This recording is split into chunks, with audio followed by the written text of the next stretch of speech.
मेरी सास हर 5 महीने में मुझे जड़ी बूटी खिलाती थी और कहती थी, देखो तुम 5 महीने में बच्चे को जन्म दोगी। मुझे आश्चर्य हुआ जब मैं हर 5 महीने में यह जड़ी बूटी खाती थी और मैं गर्भवती होती थी। यह कहानी पूरे गांव में फैल गई। अब बांझ महिलाएं हमारे घर आने लगी और मेरी सास से दवा लेने लगी। मुझे अपनी सास पर शक होने लगा, इसलिए एक दिन मैं उनके कमरे में छुपी हुई थी और सामने का नज़ारा देखकर मेरे पैरों तले ज़मीन खिसक गई, क्योंकि मेरी सास महिलाओं की डिलीवरी के दौरान ऐसे ही दिन बीतते गए और 1 महीने के बाद गांव में एक महिला के डिलीवरी का समय आ गया। महिला मेरी सास के साथ एक कमरे में अकेली थी। उस कमरे में एक खिड़की थी, लेकिन वह खिड़की अच्छे तरह से बंद की गई थी। मैंने उस खिड़की में एक छोटा सा छेद किया और अंदर क्या चल रहा है यह जानने की कोशिश की। मेरी सास ने महिला को दवा दी और वह बेहोश हो गई और देखते ही देखते महिला का बड़ा हुआ पेट सिकुड़ने लगा। उसका पेट एकदम से कम हो गया। मेरे सिर पर आसमान गिर गया, क्योंकि एक नवजात शिशु सास के हाथ में था। महिला बेहोश थी। उसका पेट ठीक कमर के बराबर हो गया था, तो बच्चा कहाँ से आया? मुझे बहुत डर लग रहा है। मुझे लगा कि मेरी सास ज़रूर कोई जादू कर रही है। तभी 5 महीने बाद अजीब तरीके से बच्चा पैदा हुआ। मैं घबरा गई और अपने कमरे में चली गई। मैं मेरी सास को ढूंढ रही थी, लेकिन वह घर पर नहीं थी और तभी मेरे घर में पुलिस आ गई। मेरे घर में पुलिस आई, यह बात मुझे अजीब लगी। वह पुलिस मेरे सास को ढूंढ रही थी, लेकिन तब मेरी सास घर में नहीं थी। पुलिस ने मेरे रहते हुए मेरे दोनों बच्चों को मुझसे छीन लिया। मैं बहुत डर गई। कुछ भी समझ में नहीं आ रहा था।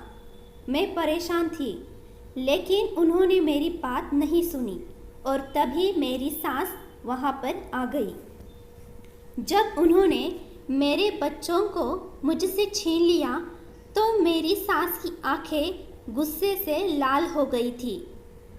मेरे बच्चे रो रहे थे और उनके रोने की आवाज़ मेरे दिल को चीर रही थी। उन्होंने मेरे बच्चों को मुझसे छीन लिया। मैं बेहोश हो गई थी।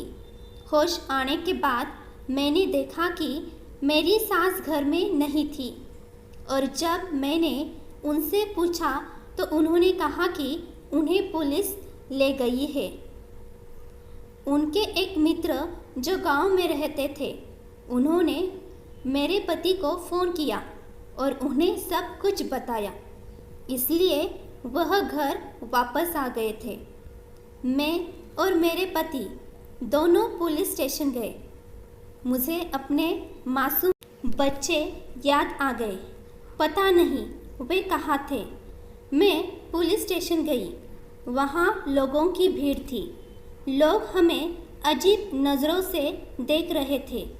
ऐलान कर रहे थे कि ऐसी औरत को मौत की सज़ा दी जानी चाहिए। पता नहीं वे किसके बारे में बात कर रहे थे।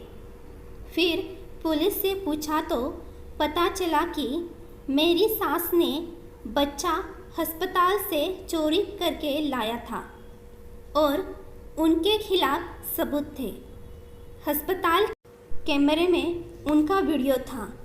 पिछले 6 महीने में उस अस्पताल से 5 नवजात बच्चे गायब हो गए थे। गांव में किसी ने टीवी पर खबर सुनी और पुलिस को मेरी सास के बारे में बताया। गांव वालों को पहले से ही मेरे सास पर शक हो रहा था, लेकिन वह कुछ नहीं कर पाए थे। जब टीवी पर न्यूज़ आने लगी कि नवजात बच्चों को कोई चोरी करके ले जा रहा है, तभी ही गांव वालों को मेरे सास के ऊपर का शक बढ़ने लगा और उन्होंने उसके बारे में पुलिस को बता दिया। उसने मेरी सास के खिलाफ शिकायत दर्ज कराई थी। यह सब सुनकर कल रात चोरी हुआ बेटा भी हिल गया। मेरे पैरों के नीचे से जमीन खिसक गई। मुझे विश्वास ही नहीं हो रहा था कि मेरी सास ऐसा कर सकती है। उनमें ऐसा कदम उठाने की हिम्मत कहाँ से आई? एक महिला इतनी क्रूर कैसे हो सकती है कि मासूम बच्चों को उनकी माँ से अलग कर दे? मेरे मन में कई सवाल थे। जब मेरी सास बाहर आ रही थी, तब महिलाओं के गर्भवती पेट के बारे में यह सब क्या था? मुझे ऐसा लग रहा था जैसे मैंने अपनी माँ से यह सवाल के जवाब नहीं पूछा तो मेरे सर की नसें फट जाएगी। मैं और मेरे पति मेरी सास के पास गए। वह गर्दन झुकाकर बैठी थी। माँ, तुमने ऐसा क्यों किया? मेरे पति ने भीगी आंखों से पूछा तो मेरी सास कहने लगी, मैं एक बांझ औरत थी। शादी के 5 साल बाद भी मुझे कोई बच्चा नहीं हुआ।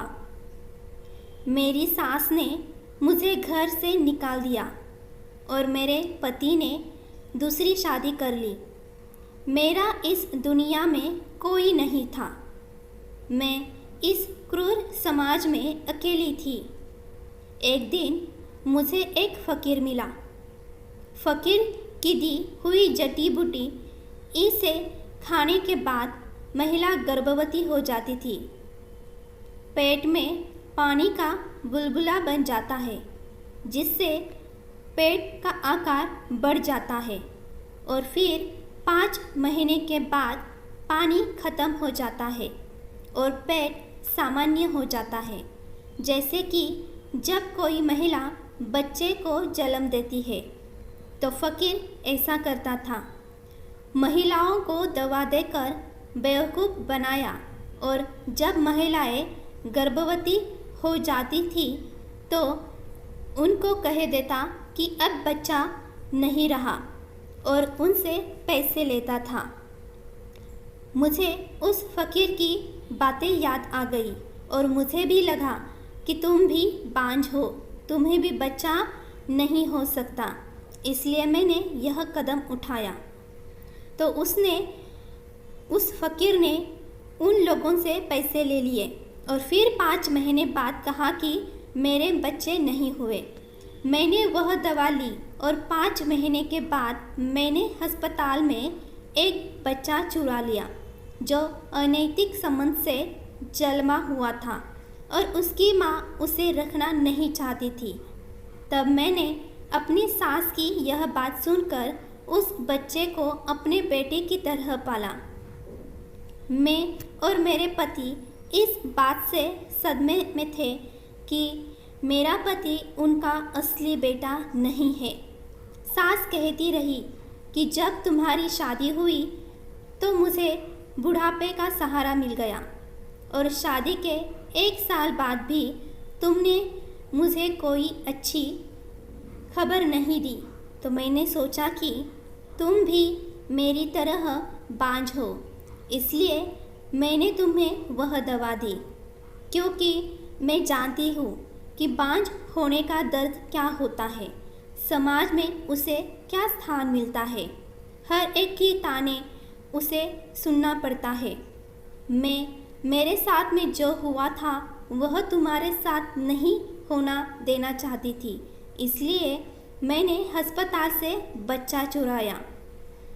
कोई तुम्हें बांझ नहीं कहेगा और हम सब खुशी से रहेंगे। मेरी सास बात कर रही थी, लेकिन मेरे सिर पर एक बड़ा आसमान टूट पड़ा। जिन बच्चों को मैं माँ की तरह पाल रही थी, उन्हें इतना प्यार दे रही थी। माँ, आज मुझे पता चला कि ये मेरे बच्चे नहीं हैं। आज मैं उनके अपहरण से बहुत दुखी थी, तो उन बच्चों के असली माता पिता को कितना दुख हुआ होगा, जिनके बच्चे चोरी हो गए थे। जो निसंतान थे, उन्हें मैंने दवा दी। अब अस्पताल में बच्चे को जन्म देने वाली महिलाएं फिर से भी बच्चे को जन्म दे सकती है। अगर उनके बच्चों में से एक बच्चा बांझ महिला को दिया तो उस बांझ महिला का जीवन खुशियों से भर जाता। अब मुझे समझ आया कि मेरी सास मुझे प्रसव के दौरान बेहोश क्यों कर देती थी, क्योंकि वह हमें बेहोश कर कर चुराया हुआ बच्चा हमारे सामने रख देती थी और हमें इसके बारे में पता भी नहीं चलता था। ये बहुत दुखद घटना थी। मैंने कभी सोचा भी नहीं था कि तुम ऐसा कुछ कर सकती हो। मेरे पति आंखों में आंसू भरकर कह रहे थे, वे सभी लोग जिनके बच्चे चोरी हो गए थे वे आए थे और उन सभी से वापस ले लिए गए जो मेरी माँ ने दिए थे। लेकिन कुछ बच्चे के असली माता पिता ने उन्हें लेने से इनकार कर दिया। कुछ अपने बच्चे के साथ वापस चले गए। ये सब देखकर मैं हैरान रह गई। मुझे तो अपने बच्चों की फिक्र हो रही थी। उनके रोने की आवाज़ मेरे दिल को चीर रही थी। अपने बच्चे के साथ वापस चले गए और मैंने अपनी गोद को देखा जो 10 महीने में 2 बच्चों से भरी थी और अब वह खाली थी। मेरी आंखों में आंसू आ गए। मेरे पति ने पकड़ लिया मेरा हाथ और कहा कि तुम बांझ नहीं है, भगवान हमें जल्द ही बच्चा देंगे। मेरी सास पर मुकदमा चलाया गया और उन्हें 5 साल की सज़ा हुई। हम कभी कभी माँ से मिलने जाते थे। वह हमारी माँ थी। और कुछ दिनों के बाद एक बूढ़ी औरत मेरे घर के सामने आई और उसके हाथ में एक लड़के को लेकर आई थी और उस लड़के को देखकर मैं चकित हो गई। यह मेरा बेटा है, जो पहला वाला था, मेरा पहला बेटा, जिसे मैं बहुत प्यार करती थी। उस औरत ने उसे मुझे दे दिया क्योंकि उसके असली माता पिता एक दुर्घटना में मर गए थे और बूढ़ी दादी उसकी देखभाल नहीं कर सकती थी। मैंने बहुत विचार किया और अपने बेटे को प्यार से गले लगाया और मेरे पति ने भी उसे खुले दिल से स्वीकार किया। मुझे तब बहुत खुशी हुई और अफसोस भी हुआ। दोस्तों, आशा करती हूँ कि आपको यह कहानी पसंद आई होगी। इस कहानी का पार्ट 1 देखने के लिए अपने इस चैनल को सब्सक्राइब कीजिए और वीडियो पसंद आए तो वीडियो को लाइक करना ना भूलिएगा। तो फिर से मिलेंगे एक नई कहानी के साथ। तब तक धन्यवाद।